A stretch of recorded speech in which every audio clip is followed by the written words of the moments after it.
Kenny's out of here, so you I'm go out ahead here, and man. just start in, Mr. Martin. Yeah. Good morning, everybody. I hope everybody had a good weekend. Mark, you were mentioning the Providence Central. I want to thank Commissioner Milady. I know that that was early in her tenure. She had a town hall meeting, of course, to answer a lot of questions on that. And I want to thank her for her support, because without her support, that project would not have happened. And it's in her district on top of that. So her leading the way on that, and for the commission for stepping up and supporting it as well.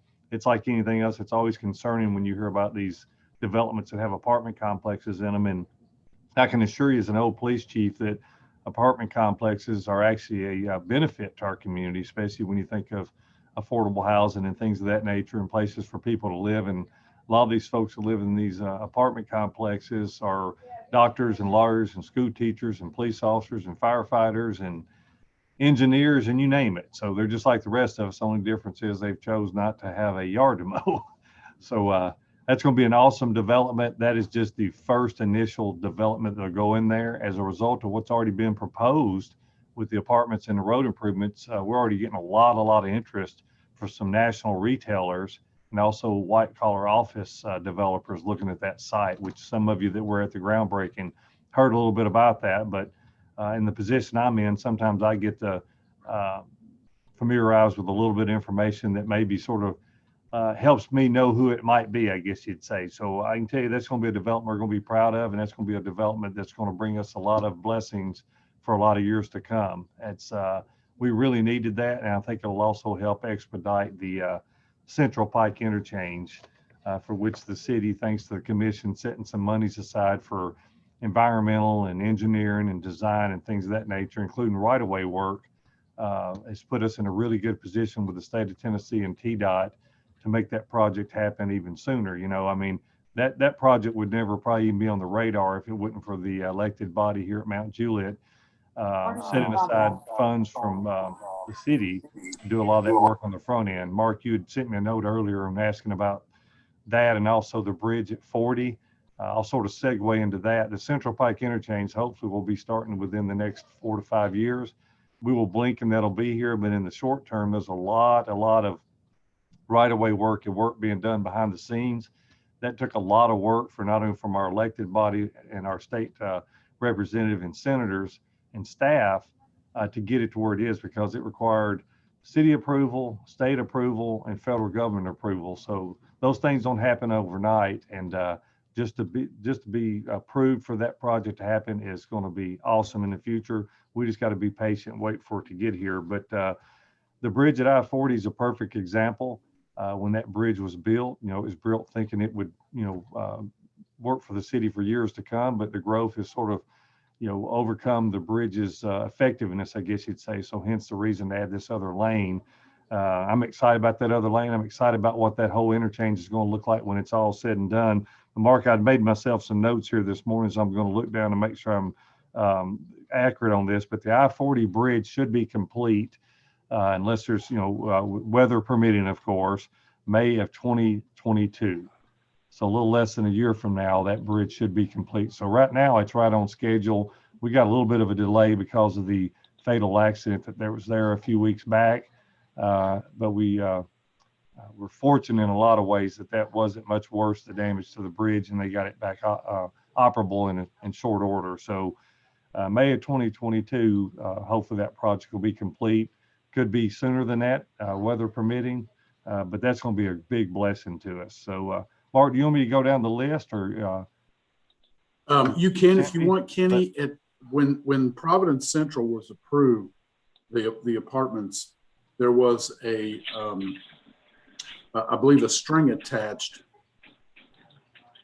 Whether that was a formal or a handshake, I'm not sure, but that before the first CO in those apartments was given, the lane addition over I-40 had to be completed. When Mike was talking the other day about his timeline, it looks like there's going to be that the first apartment might be ready. No,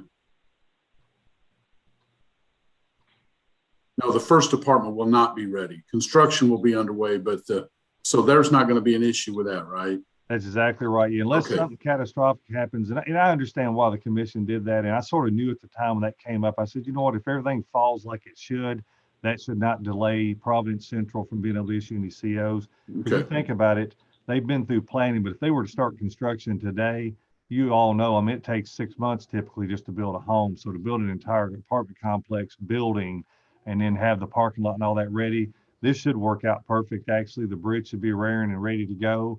And I think if it's one of those situations where they're just really, really close and it's evident they're in the 11th hour with this bridge, the city's going to be, good neighbors and good partners in business and work with them. But I think what the commission did was wise. And I think at the end of the day, it's going to work out perfect. But Mark, I'm glad you actually brought Providence Central back up, because one of the things that gets lost in the conversation about these apartments that are coming and this development itself is they were also required to do the road improvements for Adams Lane and also Providence Parkway on the front end. So eventually, if you come down Providence Parkway and say you're sitting at Juliet Road and you want to go straight today and go over to Central Pike, well, you've got to go in Providence Parkway, go to Crossing Circles, cut through, and then come out on Adams Lane to get over to Central Pike. In the future, you'll be able to shoot straight through from Providence Parkway all the way over through Providence Central to Central Pike. And the same will be with Adams Lane. Adams Lane up where Graves Fitness used to be, but it's Graves Daycare. You'll be able to go to about Graves Daycare, and then it'll shoot a little bit more to the southwest and take you, and it'll intersect with Providence Parkway and then come out on Central Pike. That's going to make traffic in that area a whole lot better just with that alone, not to mention the bridge.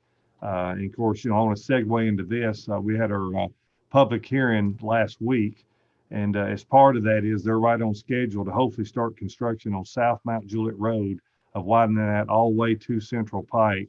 And that construction should start within the next 2 years. So again, that sounds like a long time, but it's just good to see light at the end of the tunnel instead of some unknown date to have an actual set date. And so really excited about that. So if you start thinking of those improvements in that general area, that's going to make a tremendous difference. I'm disappointed it can't happen sooner because I'm impatient, but I'm also most thankful that the funding is in place and that the city stepped up and TDOT stepped up. And I want to thank everybody for their patience, because a lot of this probably should have happened about 5 years after Providence opened, but unfortunately there wasn't any monies for it, if everybody remembers that. And then Representative Lynn was very instrumental in working with the state to get the Improve Act passed. And then the monies became available in addition to what the city was putting up, or that would have never happened. So a lot of people have worked really hard to get to this point, and I'm excited about it and most thankful about it as well. So, good deal. so speaking of other road improvements, one of the other questions that Mark had asked this morning is maybe some points of interest that I can talk about is Golden Bear Gateway. Had that road not been built, and then we had the issues we had with the fatal accident a few weeks back, we would have really been in a mess, because a lot of traffic now utilizes Golden Bear Parkway, and it's only being made better as each development comes along. That road will be improved. For example, on the north end, where it sort of narrows down by the high school, that's projected at some point in the future to be widened, just like the rest of Golden Bear Gateway. And a lot of that's development driven, which is exciting. For example, there's 3 different traffic lights that are being added as a result of Amazon going in. 2 of those will be at 40, one on the north side of I-40 and one on the south side of 40. And that'll help actually with traffic. And not only will it slow down some of the traffic and keep Golden Bear from becoming a raceway, it'll make egress a whole lot easier from coming off the interstate. And it'll actually help drive development in that area. Because oddly enough, a lot of retail and a lot of white collar actually prefers having dedicated signalization so that they can get in and out. Some of the other improvements were made as a result of Amazon is, if you notice, there were some islands that were taken out and turning lanes put in. There was a mile of greenway added. There was a trailhead and a full restroom facility added. And there's also a really nice monument sign that a lot of people have wondered what the monument sign is at East Division and Golden Bear. It's really at the top of the ramp. A lot of people think it's a second clock tower. It's not a clock tower. It's actually a monument sign that'll say Golden Bear Gateway. And that's modeled after the sign that's at Providence, if you've ever been over to Providence. And that's where the sort of the tying in of the 2 developments is sort of coming into play, of dragging that theme throughout the city. So if you see a big monument going in, as you go to get off on East Division at Golden Bear, that is exactly what that is. I hope y'all can hear me okay. You're not getting too much background noise, are you? Okay, good. You're good. All right, Mark, I'm just going to go down the list here of some things that I haven't talked about. I think I've talked about most of the road improvements. A lot of people have asked about the Whataburger. Whataburger is still a go, but like I know they hadn't been to planning commission yet. So until that happens and they break ground, it's proposed to come to Mount Jewett, but I feel really, really good about it. The Camel Car Wash, which will be between it and Slim Chickens, it was approved last Thursday to go in. The access to that will be at two locations. One is at F&M Bank where the signal is across from Kroger. The second access into that will be a shared access with the right in, right out that's at Slim Chickens. And that actually what that did is that benefits Whataburger because with Camel able to utilize the right in, right out access that currently exists in front of Slim Chickens for Camel Car Wash, it allows Whataburger to have their own right in, right out just slightly north on Mount Juliet Road. So right now there's a full access into the old Capital City Market. That will still exist, but it'll be converted to a right in, right out. They'll still have full access on Highway 70, plus they'll gain access on the backside to tie in with Slim Chickens and the traffic signal that's down at F&M Bank. So I hope you can sort of envision in your minds how that's all going to sort of work out traffic-wise. That's going to be a really good addition. And the person that's buying this property is also looking at buying the property just to the east of it, which is in behind Capital City Market. So all that would go away as well. So when you see just the market, just realize what's behind it will ultimately go away as well. So that entire area is going to be transformed just as a result of two businesses. And I'm excited about it because I think there's some redevelopment and new development that's needed on that corner. And I think that what they're proposing to do will actually help with flow in a lot of ways, even for Slim Chickens, Camel, and Whataburger. So I'll pause there for a second just in case there's any questions so far. Hey, Stuart. I think you're muted there, Stuart.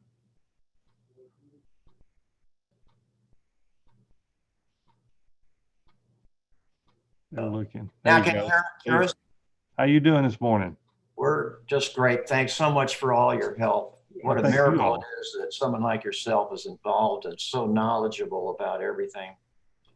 The new Central Pike Freeway interchange with Interstate 40, I noticed on the drawings, that's designated as a high-speed intersection like we have with 840. Mm-hmm. Not good, guys. That's way too fast for traffic to be coming off of 40 at Central Pike. I'm a little nervous if we just leave that up to TDOT, they will get way down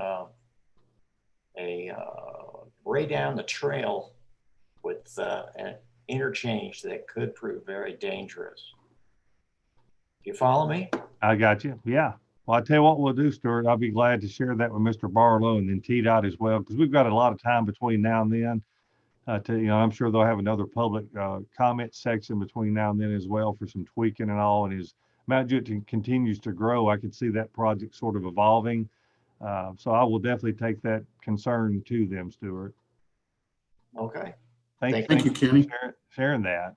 And that's information they need to hear. So we appreciate anybody that's out there to share that information with us so we can share it with the engineering folks and get them to consider that as they move forward that project. So thank you, Stuart. I was talking about the Whataburger. So a lot of people ask about that. I hope they're on the planning commission for next month. I was hoping they'd been on there for Thursday, but sometimes these things move a little bit slower than we want them to. But the fact is they're still coming so far. Nothing's changed on that. And I know that they want to be here. So that's a good thing. Another thing is also parks and recreation. A lot of folks have asked what we're doing and where we're at with that. I made some notes this morning is the Tate Lane groundbreaking should be hopefully next week. So, and that's for the soccer field. It's the majority of that's going to be for soccer practice because a lot of these kids don't have a place to practice. But our hope is that we can also tie in some actual games there as well. So the groundbreaking for that, weather permitting, should start next week.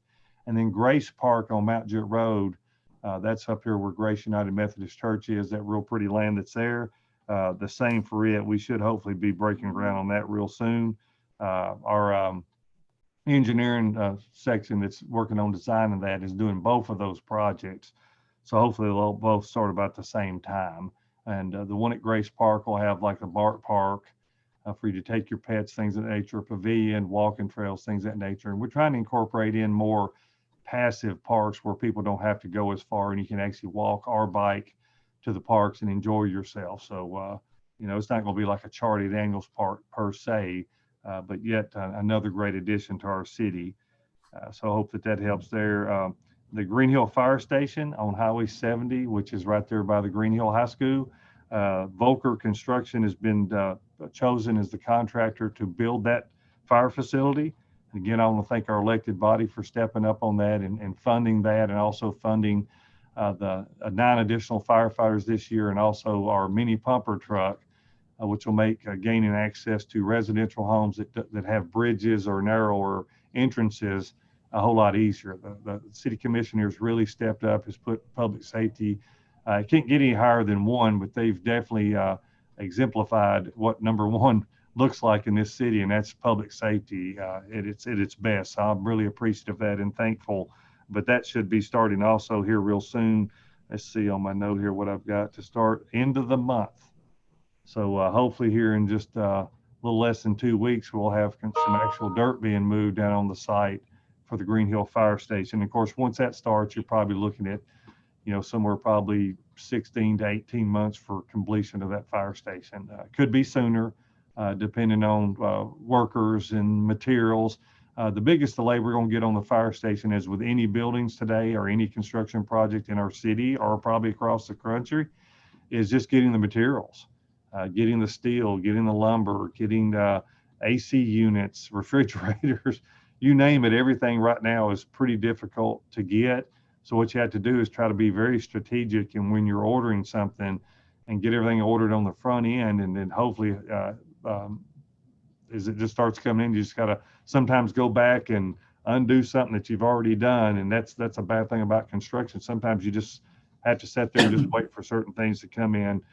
We've always had an issue with it, but because of COVID, it's even worse right now. And we're just going to have to be patient. But the whole thing is, I'm just glad that we're at in the process, because if you were to today just starting this and you didn't have all your engineering work and design work and didn't have the site and it wasn't pad ready, we'd be waiting even longer. So I saw Rob Porter was on here. I think he may still be on here. He may have dropped off, but I want to thank him because he was really instrumental as well with the Green Hill Station and partnered with the school system and all that. So that worked out really well.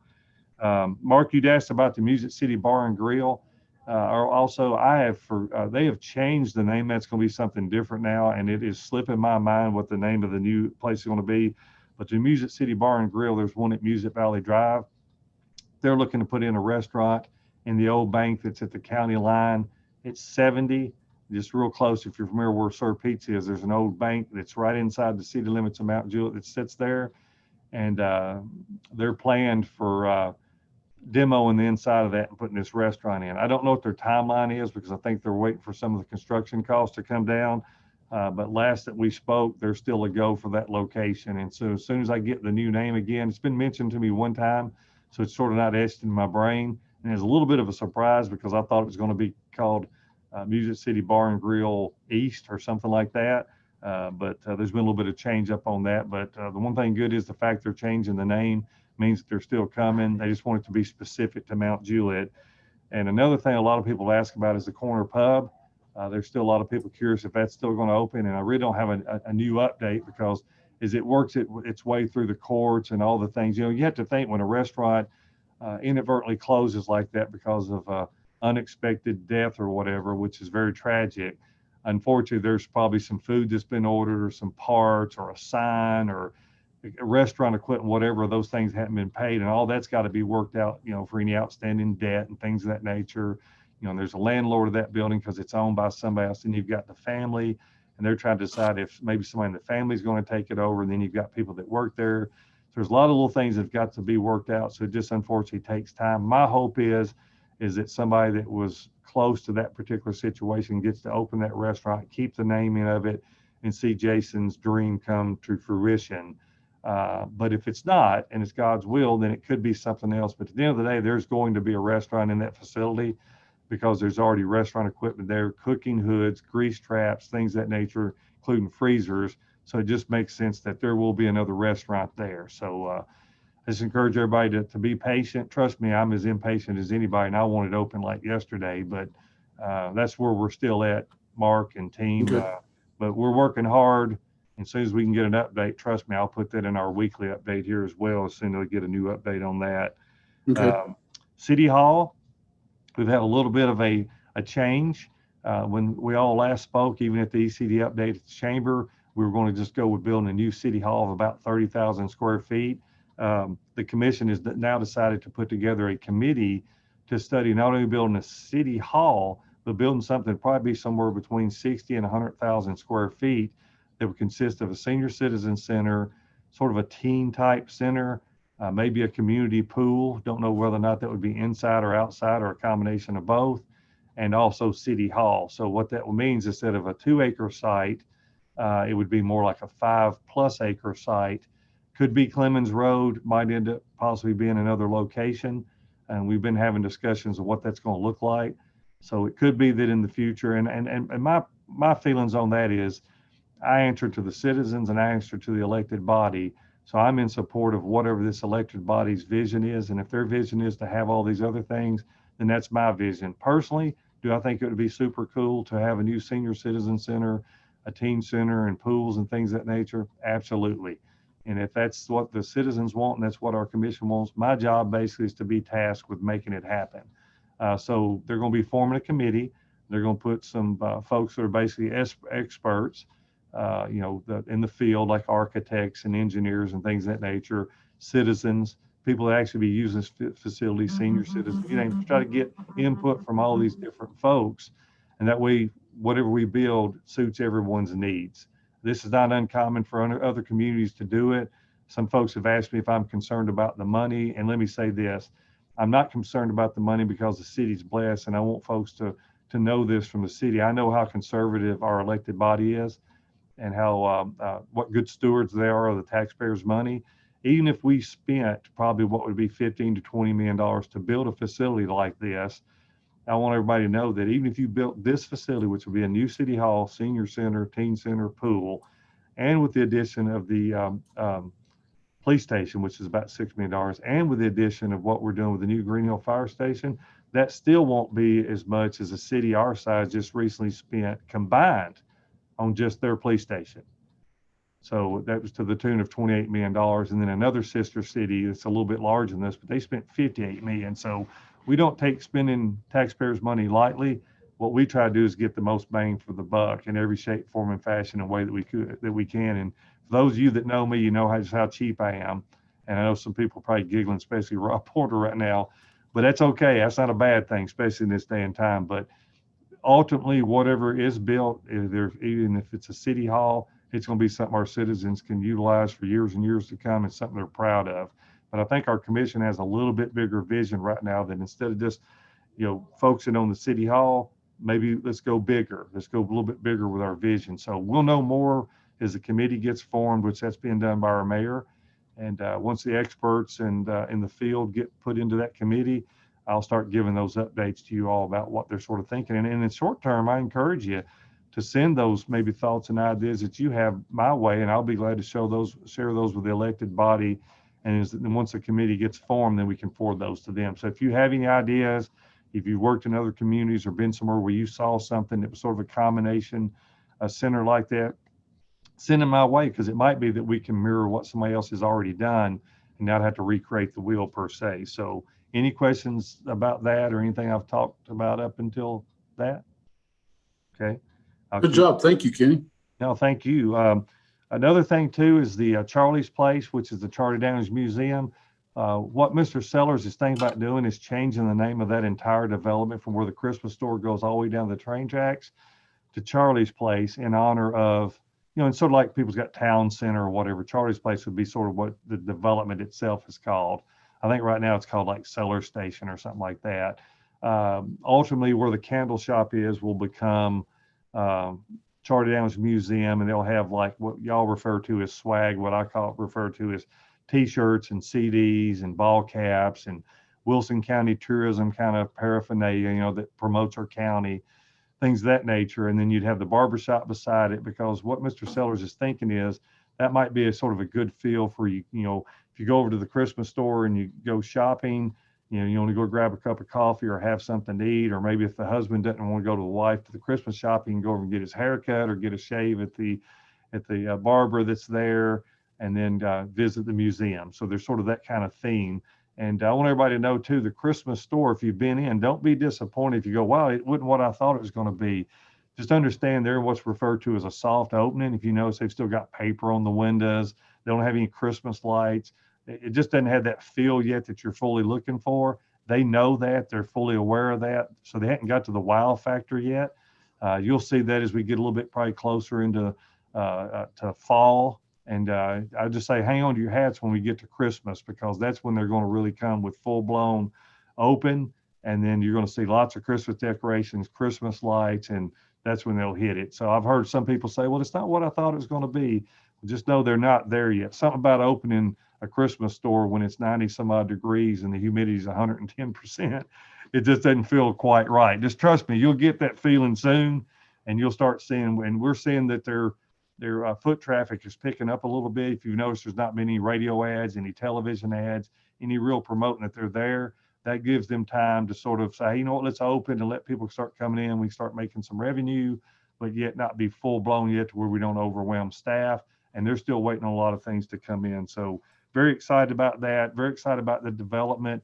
If you notice, they were probably unloading some construction equipment over there this morning. And that's exciting news, because that means the next phase of Charlie's Place or Cellar Station should be starting here real soon. And you think it was transformed for the Christmas store. Wait till all this new stuff comes on, which will also involve a remodel of the 2-story red brick building where the Charlie Daniels Museum is going to go. The candle shop, Miss Amy Hammer has done a great job with that. She's made it absolutely beautiful. She's got a beautiful following. She will be relocating down to Faulkner Landing. If you're familiar with Faulkner Landing, it's down where the what is that? The cigar shop is, Big Star Cigar, and then also on the other end of it is where the Sugar Peas is. So if y'all are familiar where that's at, she's going to be going in that development. That's a great little development. It's got great visibility.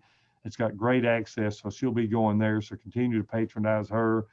We found her a perfect spot. It wasn't going to require a whole lot of work inside as far as the build out. So she can get inside there and put her special touch. So nobody gets hurt in the process. And what we all end up with is even more businesses and even a better looking development.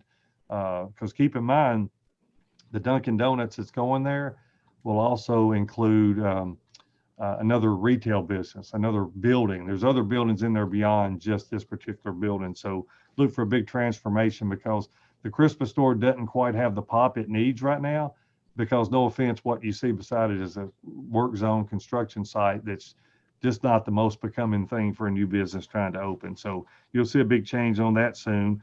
Something else that occurred through the commission that Mr. Mark had asked that I update everybody on this morning is the entertainment district. The city commission voted recently. A lot of folks had asked about ratios and things of that nature for alcohol. And so the commission compromised to some degree. Instead of just having no ratio whatsoever, which is what a lot of communities like, say, Lebanon has, which they just basically can open up an establishment that just sells alcohol, and you just go in and listen to music and have alcohol. And there was some concerns from the commission to not do that. So the compromise was that if you have entertainment at least 2 nights a week, you can apply for what's called an entertainment permit, which allows your business then to be able to have what's called a 50-50 ratio. So basically for every $1 of food you sell, you'd sell $1 of alcohol. You can do it that way. If you choose not to have any entertainment, then it would be the same ratio that it is today, which is 5-to-1. So basically in the future, what you'll probably see happen, for example, like the Music City Bar and Grill and places like that open, most of those are going to have entertainment probably most every night of the week. But if you're a place like the Marina, Cedar Creek Marina, where you're really only open Friday and Saturday night, and that's when you typically have your music, they'll be able to apply for a permit because they have music at least 2 nights a week or entertainment. Does that make sense?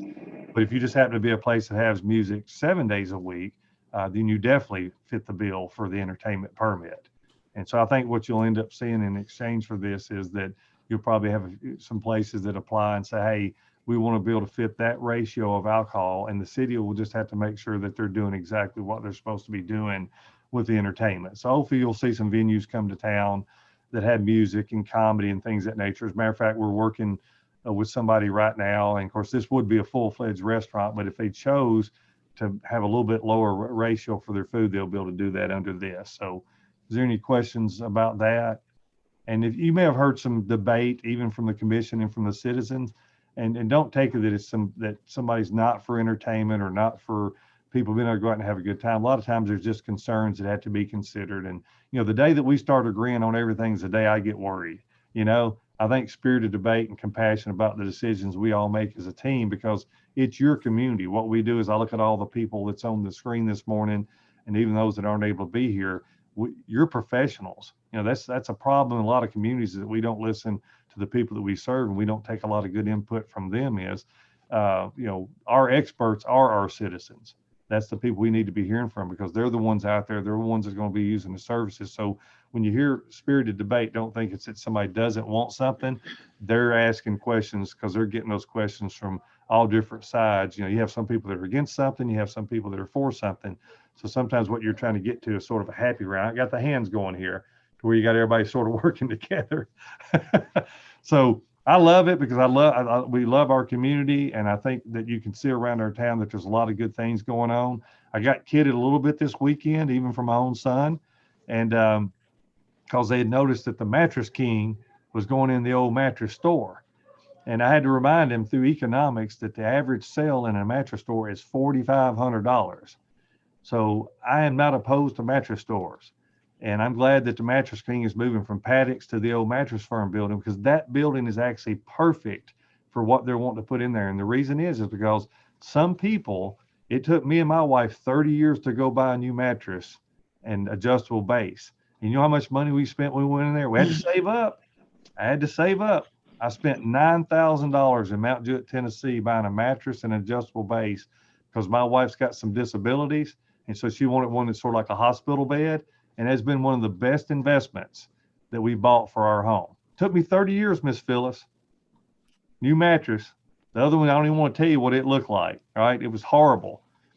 So people do go buy mattresses. Not everybody keeps dragging the same one from house to house when you move. I bet Miss Phyllis went and bought a new one when she got her new house. She probably did not let Mr. Bill let her drag the old one from the old house.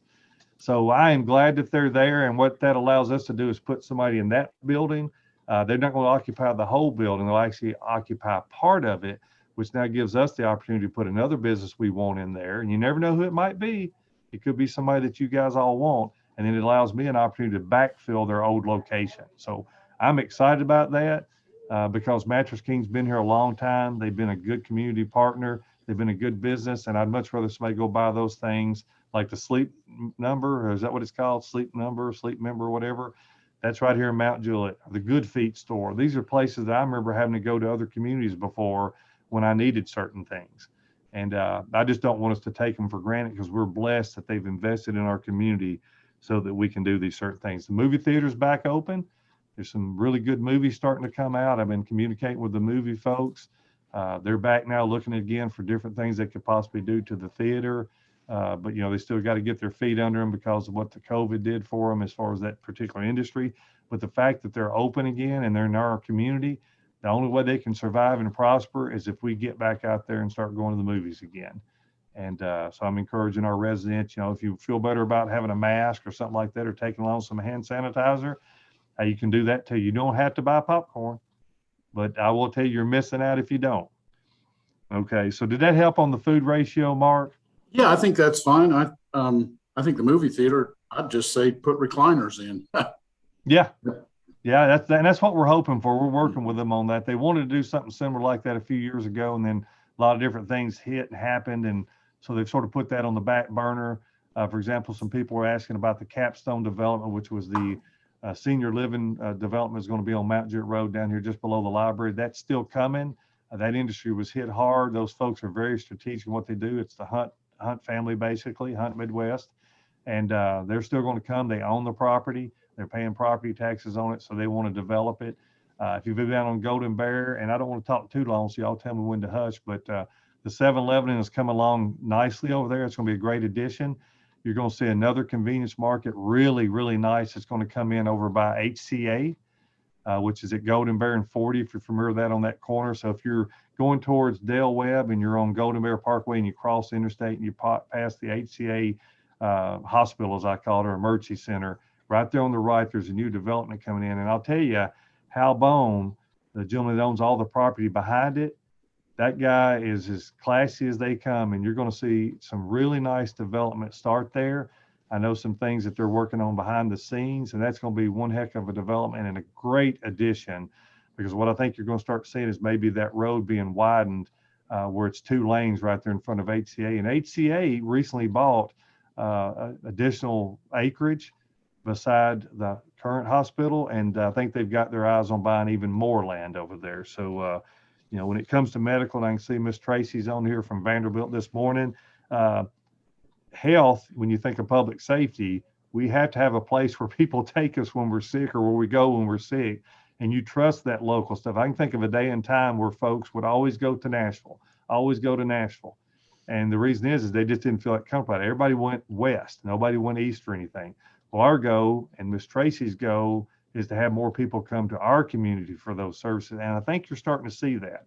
Trust me, I have zero doubt whatsoever at my ripe age that if I wanted to go and have something done, I could do it right here in my own county. And so I love that. I actually like it. And I've always kidded my wife and family and said, if you get sick, you might want to have whatever services you need done in Wilson County, because I don't know if I'm going to come visit you if you're in Nashville. So we got plenty of great services here, and I am excited about it. So a lot of people still asking about the candied rib. Bless their hearts. I think they've finally taken the paper down, so they should literally be opening any day now. Bach to Rock is open, and they are absolutely been welcomed with open arms. They are literally packed with music students, and I'm going to be one of those new music students because I want to learn how to play some kind of musical instrument.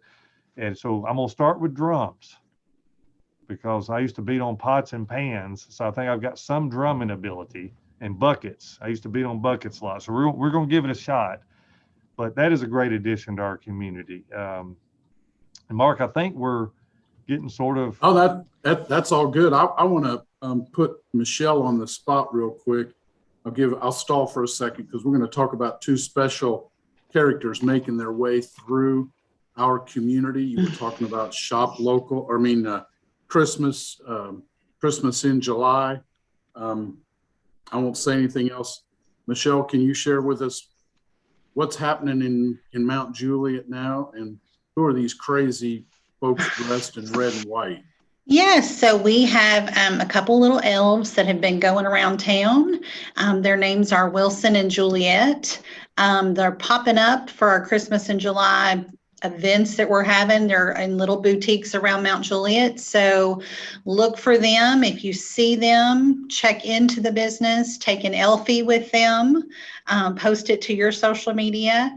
We may even have them on with Kenny Martin next month, because we plan to continue this up until Christmas. So we may have them in the background there with Kenny. But if you see them, just, we just want to let everybody know to shop local and visit our boutiques and, all of our great businesses around town. So this was just a little idea that we came up with to, help promote that. They kicked it off with Santa Claus last week at the Christmas place. They'll end with Santa Claus on the 30th back at the Christmas place. So be on the lookout for them around Mount Juliet. We watch people that listen to social media influencers, professional athletes who've never graced our state maybe, and they endorse something. People go out and spend hundreds of dollars. Oh, I got to get, the newest tennis shoe or the newest phone or the newest cookware. Doesn't matter. But sometimes we are apprehensive about spending $2 extra for something in Mount Juliet when we might be able to go get it online or whatever. And we just want to keep our foot on the gas and keep people drive home that point. Spend your money here. If they can get it, you might have to wait one extra day or whatever, but we're not going to wait around until snow falls before we work on retail sales for Christmas. And the sales tax, I just got it literally emailed to me while we were here together this morning. And once again, June sales tax, or maybe it's May, the most recent one, year over year, higher than last year. So it's working. And because of those efforts, our community's able to do things that invest in our future. And when you invest in the future, that's better than, in a sense, paying for the past. So we never get enough of that. We have 2 ribbon cuttings this week. Kenny mentioned the Bach to Rock. Their ribbon cutting is Friday afternoon at 4 o'clock. And today at 12 o'clock here at the Chamber, Remodel 615 will be doing their celebratory ribbon cutting downstairs in the lobby. So I hope you'll take a chance to come to that. And 2 things, Kenny. I think I speak for everybody. Kudos to Commissioner Mullally, Mayor, the other city officials. Can't tell you how many phone calls we got when the property reappraisal came out. And the appraisal was obviously much higher, and people were lighting it up on social media. Oh, great. There goes my sale or my property tax. They're taxing me again. Who's on the take? We all saw all of that nonsense. Adjusted it back down. Not only did they take the adjusted sales tax rate from the comptroller, but your elected officials in Mount Juliet went one step further, I believe, and actually lowered the rate than what it was before the assessment even came out. Mm-hmm. And I think their consensus is it's your money. And if they need it, I guess they can come back later on. But I think that's a great gesture. And I don't know how many other cities in the state of Tennessee with 40,000 people lowered their tax rate, but hats off to you guys. And let's put a plug in for Coffee with a Cop. That went, kind of to the back burner for about a year, but it's back. And where's the next one at, Kenny? I know they just had one. Yeah, I don't have that note in front of me. I'm not sure. We'll put it on our calendar if you'll let us know when it is. So does anybody have anything else? We did have a question in chat from Kathy Streets. Okay. It says, are there any plans for another north-south corridor? It looks like all the traffic will go onto Central Pike for east-west, but not taking traffic off of North Mount Juliet Road.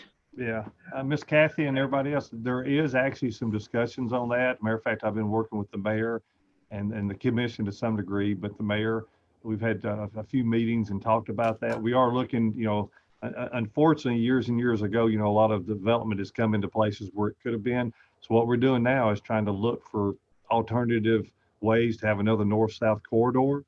So we are looking at it, and one of those would actually include maybe a bridge over 40. And I don't want to say what those corridors would be right now because I got, real estate purposes wise, I don't want to do anything that might drive up some of the prices for some of those areas we'd go through.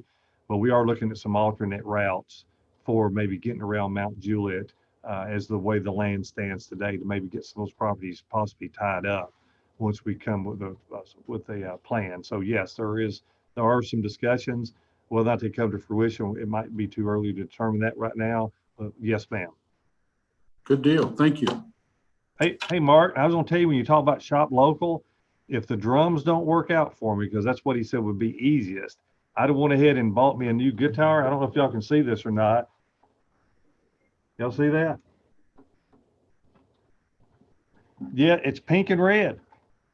And actually, I'm just kidding. I got that for my granddaughter, and I'm going to have her name put on it because she's been watching all these shows. And for those of you who's got granddaughters, there's some kind of toy she's got, and it's one of those little things that she drags around that belongs to her little brother. Remember when you were a kid, it had that like little globe, and when you rolled it, it made a sound, and little balls rolled around inside of it. And she goes around the house singing all these little songs, and she holds that up like a guitar. So I thought I'd surprise her by getting her this little pink guitar and then having her name put on it.